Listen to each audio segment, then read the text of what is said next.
Moto G is Motorola's most popular series. It's a budget smartphone series, and last year it was the Moto G4.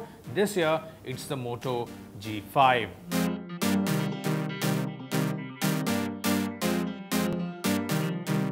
And the first thing that you'll notice here is the design. Motorola has decided to go all metal here. Yes, it's an all metal design, and the G5, well, it also gives you a removable back, unlike the Moto G5 Plus, which is a 5.2-incher. This one costs around 11,999 rupees, is available exclusively on Amazon. And coming to the design, again, well, 5-inch of screen size just makes it a very comfortable device to hold and to operate. And the metal is quite solid, it looks quite sturdy, and I like it. And if you look at the back, instead of that vertical camera setup, now you get a circular ring. It's not really the camera. The circular ring is kind of hiding the camera in between, which is a 13 megapixel camera, and below that is your LED flash, and then is the Moto logo.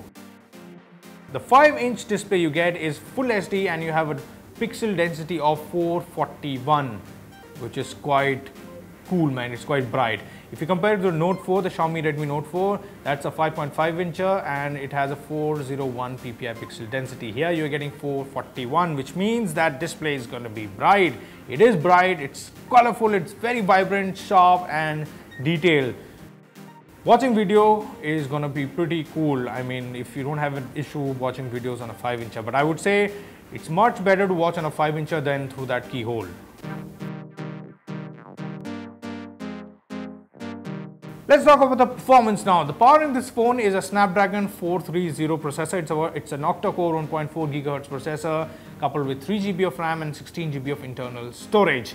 Now, processor 430. Again, let's compare it to the Xiaomi Redmi Note 4, which gives you the Snapdragon 625 processor, which is much more energy efficient and it's powerful than the 430. But never mind, the performance on the Moto G5 Plus is quite smooth. Your daily tasks would be taken care of quite nicely. You'll have no problems whatsoever. Multitasking is going to be super easy. Switching between apps, yeah, you can just do it with a tab, and you can play games. I will suggest not to go with those graphic intensive games, but your regular small teeny tiny addictive games would be a delight to be playing on this phone. Now, if you're playing for too long, the metal body will of course show signs of heating, and nothing to worry about, but just heats up a little bit.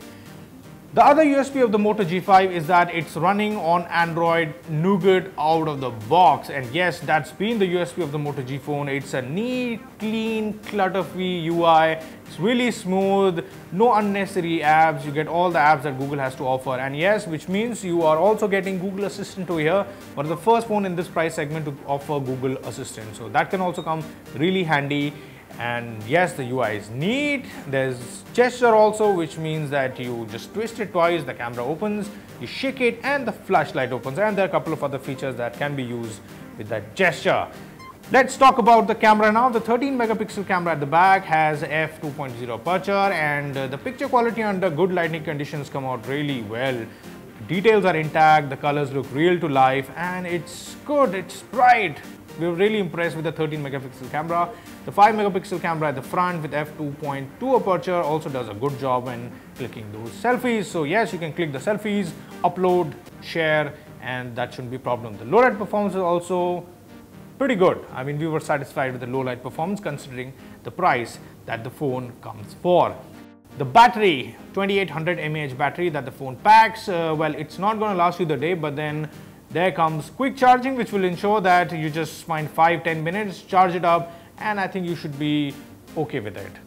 So overall, Moto G5 for the price of 11,999 rupees is a decent proposition, and yes, like always, Motorola gives you that balanced, stable performance, a decent camera, and okay battery. Yeah, it's not really that impressive. That's the only weak point the phone has, but then it's readily available on Amazon, and the closest, in fact, yes, to be frank, the Xiaomi Redmi Note 4 is a much better proposition, but the only thing is those online sales. In fact, the Redmi 3S Prime matches the phone in terms of specification. It's only about availability, and it's Moto, so the customer service is great, the performance is really smooth.